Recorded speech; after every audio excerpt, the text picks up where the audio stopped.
Le soleil filtrait timidement à travers les stores de la chambre d'hôpital, jetant des rayons dorés sur le visage endormi de Camille.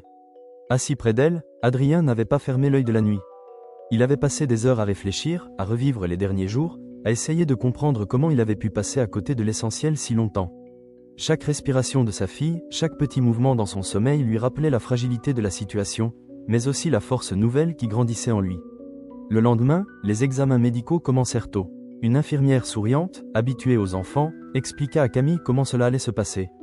Elle était courageuse, même si son regard trahissait une légère peur. Adrien resta à ses côtés, tenant sa main tout au long des prises de sang. À un moment, elle serra plus fort ses doigts et il comprit qu'elle avait mal, mais elle ne dit rien. Il aurait voulu tout absorber à sa place. Après les tests, alors qu'ils attendaient les résultats dans une salle annexe, Élise entra.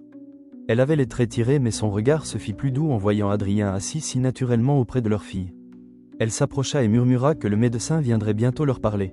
Ils échangèrent un regard chargé d'émotion. Un mélange de reconnaissance, de regret et d'un attachement silencieux. Le docteur arriva avec un dossier sous le bras.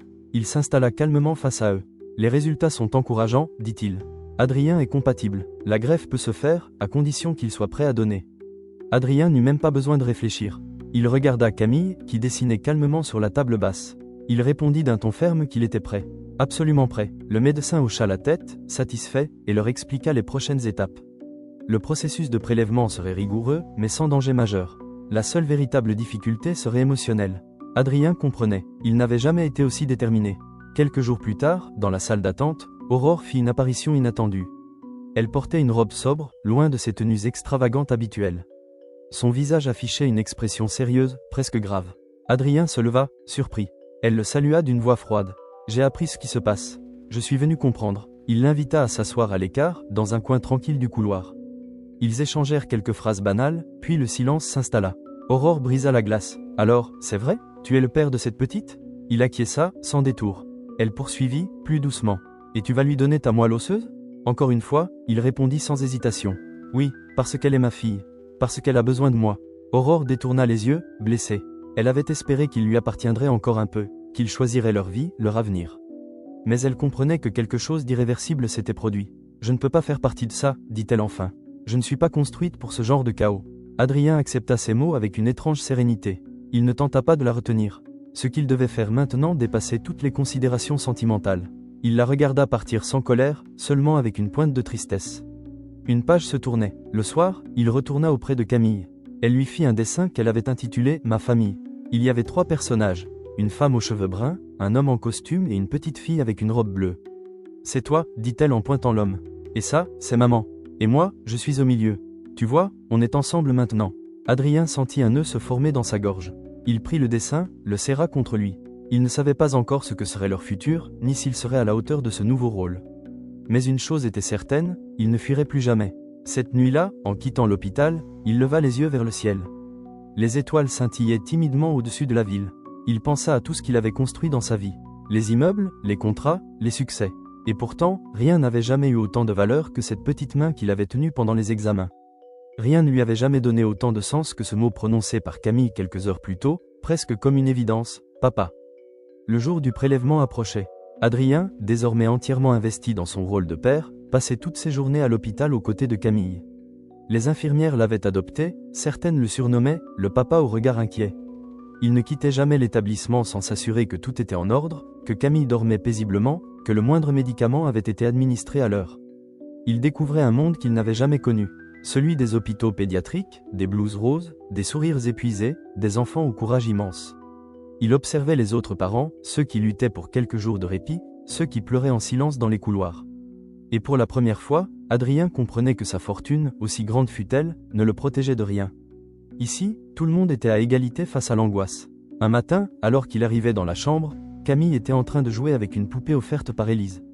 Elle leva les yeux et lui lança. « Tu sais, papa, j'ai rêvé que tu étais un super-héros. Tu avais une cape rouge et tu brillais. » Il s'agenouilla devant elle, un sourire mêlé d'émotion sur le visage.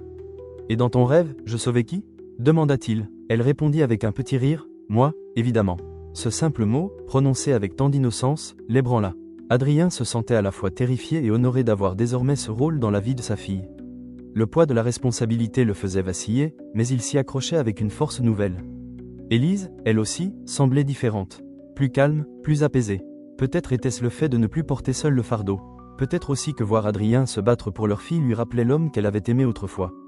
Le lien entre eux, bien que fragile, se tissait de nouveau dans les regards échangés, les silences complices, les décisions prises ensemble. Un soir, alors qu'ils prenaient un café dans la salle commune, Élise posa une question inattendue. « Et si Camille guérit? Tu comptes l'intégrer à ta vie ?» Adrien fronça les sourcils, comme surpris par l'évidence de la réponse. « Bien sûr, c'est ma fille, elle fera partie de ma vie, quoi qu'il arrive. » Élise baissa les yeux, émue. « Alors prépare-toi à tout changer, dit-elle doucement. Parce qu'une fille, ça te transforme pour toujours. » La veille du prélèvement, Adrien eut du mal à dormir. Il repensait à son ancienne vie, à Aurore, à ce mariage qui avait volé en éclats. Il se demanda ce qu'il aurait fait si tout cela ne s'était pas produit. Aurait-il continué à mener une existence vide, malgré les apparences? Aurait-il ignoré l'amour véritable, celui qui se construit dans le chaos et la vulnérabilité? Au petit matin, il enfila la blouse stérile que l'équipe médicale lui avait donnée. L'atmosphère était étrange, serein en apparence, mais fébrile à l'intérieur. Il entra dans la salle de prélèvement, le cœur battant. Le médecin lui expliqua à nouveau la procédure, les risques minimes, les effets secondaires. Adrien écoutait à peine. Il n'était pas inquiet pour lui. Il ne pensait qu'à Camille, à ses grands yeux attentifs, à sa voix qu'il appelait « papa » avec naturel, comme si ce mot avait toujours existé entre eux. L'intervention se passa sans incident. Il ressentit de la fatigue, des courbatures, mais rien de comparable à la paix intérieure qui l'envahit lorsqu'on lui annonça que les cellules étaient prêtes pour la greffe. Le plus dur restait à faire, mais le premier pas était accompli. En sortant de la salle, Adrien trouva Élise qui l'attendait. Elle avait les yeux brillants, une main posée sur sa poitrine, comme pour contenir un trop-plein d'émotions. « Merci, murmura-t-elle, merci pour elle, merci pour moi. » Il la serra brièvement dans ses bras, geste pudique mais chargé de sens. Il ne savait pas encore ce que leur relation deviendrait. Il ne savait pas s'ils pouvaient retrouver un jour ce qu'ils avaient perdu. Mais à cet instant précis, ils formaient quelque chose de solide. Une alliance, un front uni face à la maladie. Plus tard, Adrien entra dans la chambre de Camille, encore endormie sous l'effet des sédatifs. Il s'assit à ses côtés, regarda longuement son visage paisible. Il lui murmura des mots que seul le silence entendit. « Je suis là, je ne partirai plus. » Et il resta là, immobile, jusqu'à ce que le jour décline à nouveau, avec une promesse dans le cœur, désormais, il ne fuirait plus rien. Le lendemain du prélèvement, Adrien se leva avec les muscles endoloris. Il ne se plaignit pas. Ce léger inconfort n'était rien face au sentiment qui l'habitait désormais. Il avait fait quelque chose de juste, d'essentiel. Pour la première fois depuis longtemps, il avait agi sans masque, sans stratégie. Il avait simplement été un père. Camille dormait encore quand il arriva dans sa chambre. Les infirmières lui firent signe de ne pas faire de bruit. La greffe avait été réalisée au petit matin. Désormais, il fallait attendre. Une attente longue, silencieuse, incertaine. Pendant plusieurs jours, le corps de Camille allait se battre, accepter ou rejeter la greffe. C'était un moment fragile, suspendu. Assis sur le fauteuil près du lit, Adrien observait sa fille. Elle semblait si petite dans ce lit d'hôpital, si frêle et pourtant si forte. Elle avait traversé tant d'épreuves avec une grâce que lui-même n'aurait pas eue. Il repensait aux années perdues, à chaque anniversaire manqué, à chaque nuit où elle avait peut-être pleuré sans lui. Le poids de cette absence le compressait, mais il refusait de se laisser écraser. Ce temps-là était derrière lui. Maintenant, il serait là, coûte que coûte. Élise entra discrètement dans la chambre. Elle portait un gobelet de café et un sourire discret. Ils se saluèrent d'un regard, pas besoin de mots. Depuis quelques jours, leur complicité était née dans les silences, dans les gestes simples. Elle lui tendit le café sans un mot. Il le prit, un peu surpris par cette tendresse soudaine.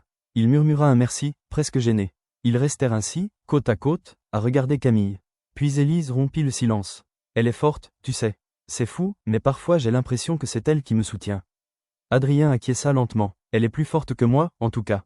Elle est tout ce que j'aurais voulu être à son âge. » Il se tourna vers Élise. « Pourquoi tu ne m'as jamais rien dit ?» demanda-t-il, pas dans le reproche, mais dans une curiosité sincère. Élise prit une longue inspiration. « Au début, je voulais te le dire. Mais tu étais déjà loin. Tu t'étais construit une vie sans moi, sans nous. Et puis j'ai eu peur. Peur de te voir refuser, peur de te voir t'approcher sans vraiment t'impliquer. J'ai préféré lui parler de toi comme d'un héros. Une image, peut-être fausse, mais belle. » Adrien détourna les yeux. « Je ne sais pas si je le mérite. » Élise sourit doucement. « Peut-être pas à l'époque. Mais aujourd'hui, tu fais plus que rattraper le temps. » Un silence tendre s'installa entre eux. Un silence fait de regrets apaisés et de présents réconciliés. Adrien réalisa qu'il ressentait quelque chose de nouveau. Une forme d'équilibre. Ce qu'il vivait, malgré la douleur et l'incertitude, avait plus de sens que tout ce qu'il avait accompli dans les tours de verre de sa multinationale. Un après-midi, alors que Camille ouvrait lentement les yeux, Adrien sentit une vague d'émotion le submerger. « Papa, dit-elle faiblement. » Il prit sa main. « Je suis là, ma chérie. Tout s'est bien passé. » Elle cligna des yeux et sourit. « Tu restes avec moi ? Bien sûr. » Pour toujours, promit-il. Les jours suivants furent faits d'espoir mesuré. Les médecins observaient les premiers signes de réaction. Adrien passait ses nuits sur le fauteuil, les traits tirés, mais le cœur accroché à chaque battement du moniteur. Il savait que la bataille n'était pas finie, mais il avait foi. Une foi nouvelle, enracinée dans quelque chose de plus profond que lui. Aurore, de son côté, n'avait plus donné signe de vie. Elle avait quitté leur appartement en silence, emportant avec elle les restes d'un mariage brisé. Adrien ne lui en voulait pas. Il comprenait, leur union n'avait été qu'une construction sociale, un accord entre deux mondes dorés.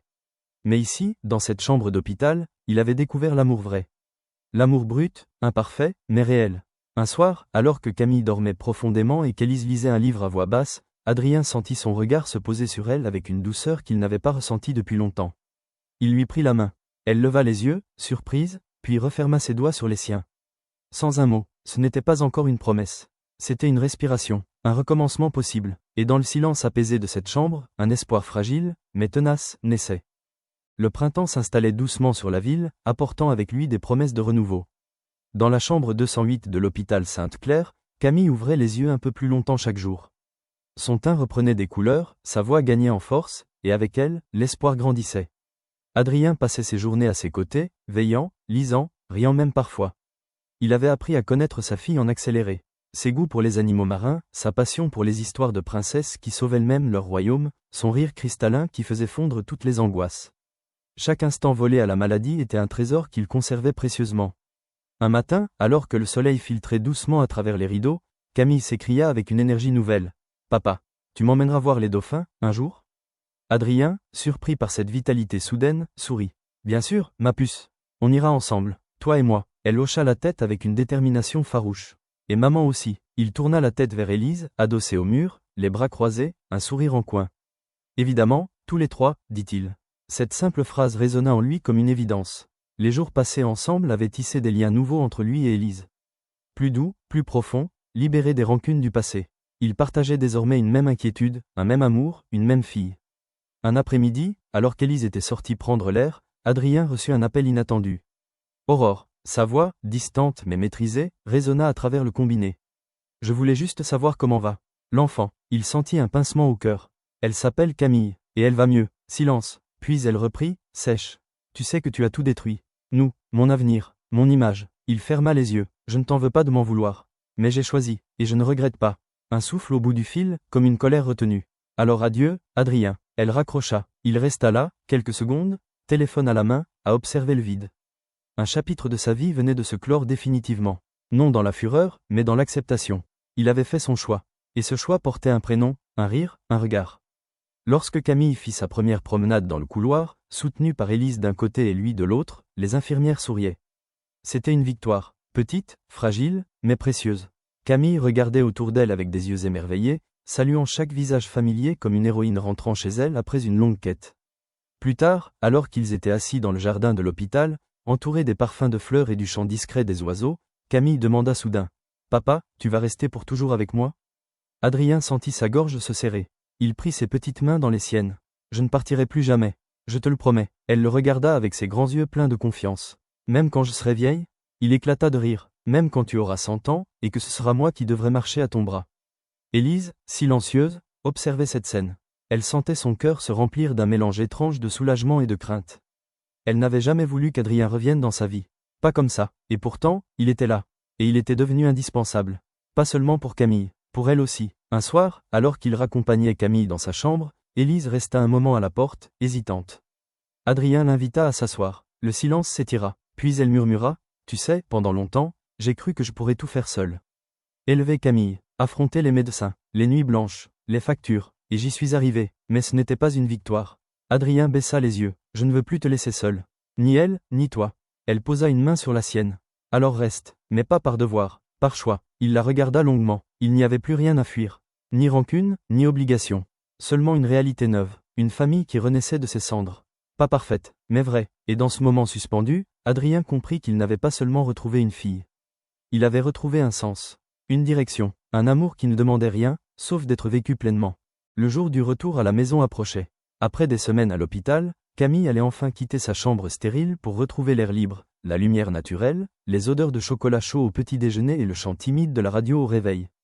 C'était une victoire, presque irréelle, que ni Élise ni Adrien n'auraient osé rêver il y a encore un mois. Adrien avait insisté pour que ce soit lui qui prépare l'appartement. Il voulait que chaque détail soit parfait. Il répara le vieux meuble de la cuisine, acheta une nouvelle veilleuse en forme de dauphin, installa des guirlandes de papier au-dessus du lit de Camille. Tout devait respirer la chaleur et la sérénité. Quand Élise franchit la porte pour inspecter les lieux, elle resta figée un instant. Il y avait quelque chose de nouveau dans cet espace, une paix silencieuse. Elle tourna la tête vers Adrien, qui l'observait depuis le seuil. Elle sourit, un vrai sourire, sans amertume ni défense. Camille, elle, semblait renaître. Elle passait des heures à dessiner, à raconter ses rêves de voyage et à jouer avec la chatte qu'Adrien avait adoptée en douce, une boule de poil tachetée baptisée Minouche. Elle me comprend, papa, disait-elle, convaincue. Elle sait que j'ai été très courageuse. Et Adrien hochait la tête, les yeux embués. Oui, sa fille était une guerrière. Un samedi matin, alors que le soleil inondait le salon, Élise prépara du pain perdu pendant qu'Adrien aidait Camille à nouer ses lacets. Ils riaient, complices. C'était une scène ordinaire, presque banale, mais elle portait en elle toute la magie d'un équilibre retrouvé. Pourtant, au fond d'eux, ils savaient tous les deux que cet équilibre restait fragile. Le monde extérieur n'avait pas disparu. Les questions de l'école, de la garde officielle, des papiers médicaux, de l'avenir. Tout cela flottait encore au-dessus d'eux comme des nuages prêts à gronder. Un jour, alors qu'ils partageaient un thé sur le balcon, Élise lança doucement. « Tu comptes rester vivre ici, Adrien ?» Il la regarda longuement. « Je ne veux pas m'imposer. » Elle soupira. « Tu ne t'imposes pas, mais tu sais que ce n'est pas une réponse. » Il se gratta la nuque, mal à l'aise. « Je veux être là pour Camille. Tous les jours. Lui lire des histoires, la rassurer la nuit, l'emmener au parc. Et je veux être là pour toi aussi. » Elle hocha la tête, sans rien dire de plus. Ce n'était pas une promesse. Mais c'était un commencement. Quelques jours plus tard, alors qu'il revenait d'une consultation, une voiture noire était garée devant l'immeuble. En sortit un homme grand, en costume sobre, les traits fermés. C'était l'avocat d'Aurore. Il tendit une enveloppe à Adrien, sans un mot de trop. Une assignation, demande officielle de divorce, accompagnée d'une requête pour atteinte à l'image publique. Élise vit le visage d'Adrien se durcir. Il remercia froidement l'homme, puis referma la porte derrière lui. Ce soir-là, il ne dit rien. Il s'assit près de Camille, lut l'histoire d'une petite sirène rebelle, et attendit qu'elle s'endorme.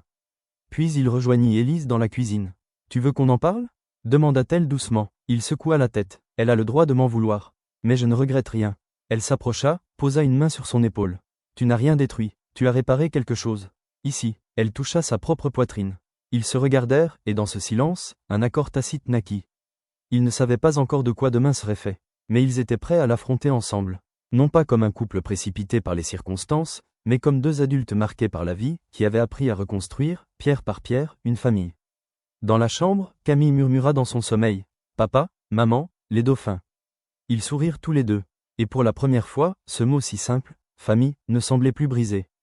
Le vent de novembre soufflait doucement sur la ville, emportant avec lui les dernières feuilles d'automne. Camille, emmitouflée dans son manteau violet, courait sur les pavés du square, poursuivant Minouche qui s'était échappé de son panier. Élise riait, le cœur plus léger qu'il ne l'avait été depuis longtemps. Adrien les observait depuis un banc, les mains croisées, un sourire calme au coin des lèvres. Les semaines avaient passé, chaque jour avait apporté son lot d'émotions, de doutes, mais aussi de joie simple. Camille continuait son traitement de manière préventive, mais les médecins étaient confiants. La greffe avait pris, les analyses étaient bonnes, la menace s'éloignait peu à peu, même si chacun savait qu'elle ne disparaîtrait jamais tout à fait. Adrien avait pris la décision de quitter son poste de PDG. Il avait convoqué le conseil d'administration, délégué ses fonctions à un remplaçant plus jeune et plus vorace. Ce choix avait suscité l'incompréhension, parfois même la moquerie. Mais il s'en moquait. Pour la première fois de sa vie, il avait l'impression d'avoir fait un choix pour lui, et surtout pour sa fille. Le monde des affaires pouvait bien continuer de tourner sans lui. Camille, elle, avait besoin de stabilité, d'amour, de présence. Et lui aussi. Le divorce avec Aurore avançait. Lentement, mais sans affrontements inutiles. Elle n'avait plus cherché à le revoir. Leur relation s'était figée dans une froideur polie. Une page tournée sans éclat, mais non sans douleur. Adrien y pensait parfois, dans les silences du soir, mais jamais avec regret. Ce n'était pas l'amour, simplement un arrangement social qui n'avait pas résisté à la réalité. Un soir, alors qu'Élise posait un plaid sur les épaules de Camille endormie dans le canapé, Adrien s'approcha d'elle, une tasse de tisane à la main. Il la lui tendit, et elle le remercia d'un murmure. Ils s'assirent côte à côte, dans la lumière tamisée du salon, bercés par le ronronnement de Minouche. Il brisa le silence, sa voix douce. « Tu te souviens du jour où tu es apparu à l'église ?» Elle hocha la tête, un sourire ironique aux lèvres. « Impossible d'oublier. J'avais peur. J'avais l'impression d'entrer dans une guerre. » Il acquiesça. « Tu es entré dans ma vie comme un ouragan. Et pourtant, tu as tout remis en ordre. » Elle détourna les yeux, troublée. « Tu crois qu'on peut vraiment réparer ce qu'on a brisé ?» Il posa une main sur la sienne. On ne répare pas, on reconstruit, différemment. Elle ne répondit pas tout de suite. Puis elle dit, d'une voix presque inaudible, tu pourrais rester. Pour de bon. Il la regarda, surpris. Tu veux dire, vivre ici? Elle hocha la tête. Pas comme un invité, pas comme un fantôme du passé. Comme un père, et, peut-être plus. Le silence retomba, pas lourd, mais chargé d'impossible. Il lui répondit avec les yeux, pas avec des mots. Ce n'était pas encore un oui, mais c'était une promesse. Les jours suivants, Adrien fit quelques cartons. Il entreposa ses affaires dans la chambre d'amis, aménagea un petit bureau dans le coin du salon. Camille, ravie, dessina un panneau sur la porte, bureau secret de papa. Ils accrochèrent le dessin ensemble. C'était leur maison maintenant, leur foyer. Un samedi, ils partirent tous les trois en promenade en bord de Seine. Camille marchait entre eux, tenant la main d'Élise d'un côté, celle d'Adrien de l'autre. Ils ressemblaient à une famille ordinaire, à un tableau que personne ne soupçonnerait d'avoir été déchiré par le passé. Ils s'arrêtèrent à une crêperie, puis au kiosque à journaux où Camille choisit un magazine de coloriage. En rentrant, Élise se surprit à penser que peut-être, cette vie tranquille, imparfaite et précieuse, était ce qu'elle avait toujours désiré.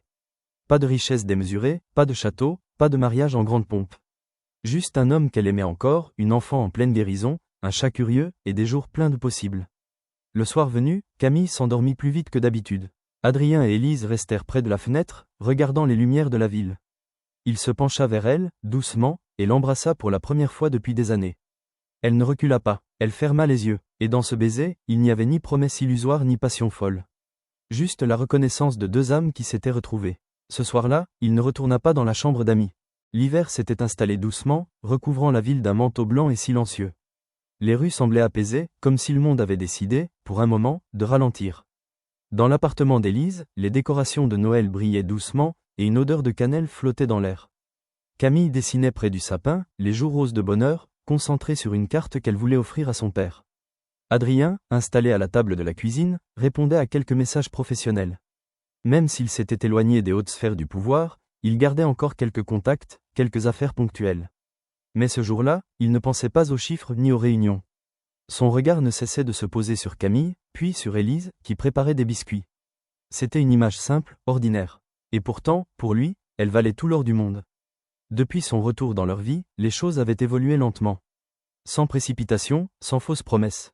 Il n'avait pas cherché à effacer le passé, mais à construire un présent solide.